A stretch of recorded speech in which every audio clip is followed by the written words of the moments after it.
业之后最大的感受是什么？其实更不自由了。觉得发展的终局会变成什么样？会担心吗 IP 很重要。现在这个时代当中，怎么多赚钱？一些认识。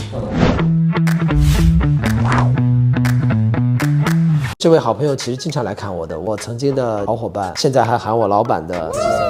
是的，谢谢大家，谢谢 Aaron 是我以前的老板，是真实的给我发工资的，发过3段工资哦，对吧？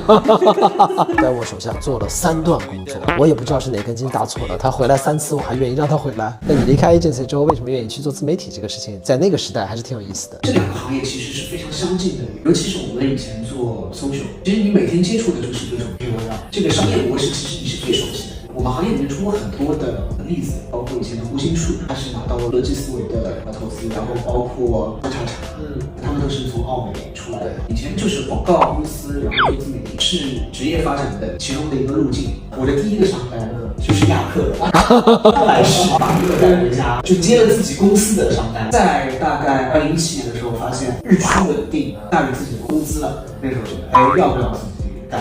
当老板到现在为止，你也有将近7年时间了。你觉得真的创业之后走下来这一路7年，你最大的感受是什么？其实更不自由啊，更不自由，而且又是这种自媒体个人 IP， 因为我可能不在，就没办法拍。还是根据业务走吧。业务大年初一需要你怎么样，你也要怎么样。你这7年有休假最长的时间吗？休假其实也是办工作的，有2次，一个邮轮品牌然后之前是去了欧洲，今年是去了日本，但是其实也是工作。在欧洲，然后我们还有一个客户的视频要传，然后网差到下来之后，用自己的热点，然后把那个传上去，然后给客户交代。但是你的这7年的创业过程，从本身的这个公众号到短视频这一系列过程当中，其实在内容端口做的改变很大嘛。今年其实主要还是拍视频，其实内容的迭代，无论是形式还是内容的风格，要一直变。我自己会发现很多那种爆红的博主，他可能有一个梗，对，或者他拍了个什么东西，大家很喜欢，但是几个月之后就无人问津了。其实我觉得在这个自媒体当中的大家的审美疲劳，对，真的很快。包括我自己，放在以前是很炸裂，然后大家哇好喜欢，到现在的话，大家也会审美疲劳。然后我们现在也在做很多的改变，这条路能不能走，我们想到了就会去做，不通的话我们就马上就砍掉。我们中间有很多其实尝试，就是都不通的。这么多年，我看了很多的视频之后，我也替网友问很多问题，为什么季森东不带货呢？带货的话是另外一个范畴。我觉得我本质上内心里还是一个愿意做内容的人，做一个好的内容给我带来的刺激会，比如说带货，然后带了多少钱要这么多。其实除了疫情后时代的生意的变化，你觉得钱难赚的还在哪儿呢？客户的要求更高了，现在他可能法律意见会更多，同样的一个单子里面，他会要求更多，就是你的工作量上去了。举个例子就是以前我们要拍一个商务视频的话，我想穿什么衣服就穿什么。现在有要求。现在基本上很多的品牌，你要跟他确认衣服。你现在可能客户更多的更多吧？这个我们没有具体统计过。去年是什么最多？你肯定猜不到。美妆最多，所以美妆这个行业还是可能生意最好。那我们第2是互联网，第3是汽车，然后再下面是快销。因为现在目前自媒体账号越来越多，每人都是一个自媒体的方式。你有过想过说，这个发展的终局会变成什么样？会担心吗？我觉得未来我会觉得有几点，但不一定对。一个是个人 IP， 很多人进来内容也做得很好，但是忘了你是谁。你说的都对，但你是谁？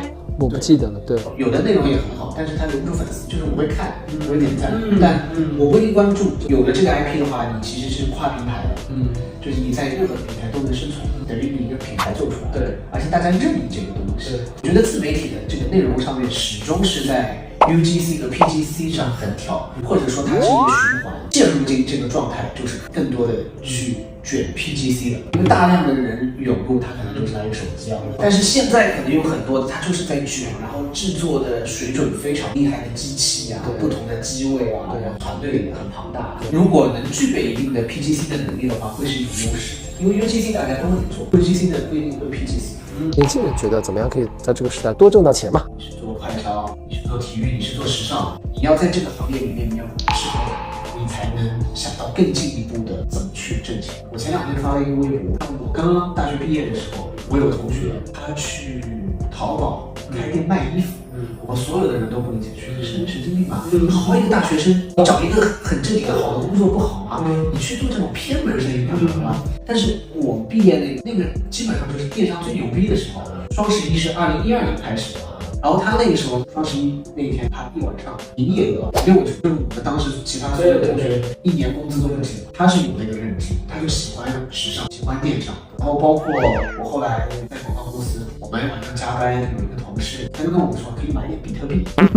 比较早的时候，然后他说可以买点这个，这个比股票好。他还把页面给我们看，然后我们就当耳旁风，但是我们也就是好的。但是这个东西看不懂，这是啥玩意儿？而且金吧，就是后面我也不知道说什么了。提升认知，自己的主业肯定是最能提升认知的。多看一些自媒体也好，多读一些书，多跟行业大咖像Aaron这样的这个账号里面在发些什么特别前沿的，包括现在听很多的播客，商业类的播客，世界在发生什么样的东西。所以你刚才讲那个话题，就是其实很简单，也反映出来一个很现实的社会逻辑，人只能赚到他认知范围之内的钱，所以呢，只能增加认知嘛。所以 OK， 我们马上要带他去吃饭了，我们要好好吃饭，所以吃饭就不拍了，今天就到这儿了。老友真金，增长真金，关注我，每月定期发放真金白银。